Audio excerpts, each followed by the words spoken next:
Largaron el clásico Boquerón para hembras.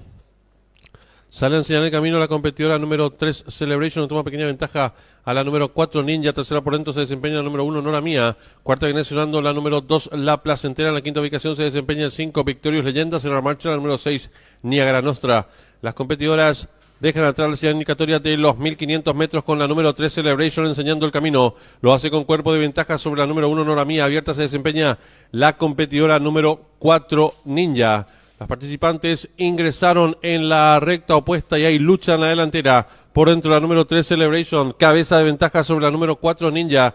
Entre ambas se desempeña un cuerpo de esta, la competidora número 1 Nora Mía, quedando en la cuarta ubicación a varios cuerpos. La participante número 2 La Placentera. Las competidoras van a dejar atrás la señal indicatoria de los 1000 metros. Asume el comando del lote la número 4 Ninja, le toma medio cuerpo de ventaja ahora la número 3 Celebration, que va en su búsqueda. Tercera se desempeña cuerpo y medio la número 1 Nora Mía. En la cuarta ubicación viene ganando un terreno al fondo la participante número 5 Victorious Leyenda. Las competidoras enfrentando ya el último codo. La número 4 Ninja, cabeza de ventaja ahora sobre la número 3 Celebration, que hiciste por dentro. Tercera se desempeña la competidora número 1 Nora Mía. Cuarto mejorando lo viene haciendo la número 5 Victorious Leyenda, y las competidoras del clásico Boquerón para hembras están en la recta final.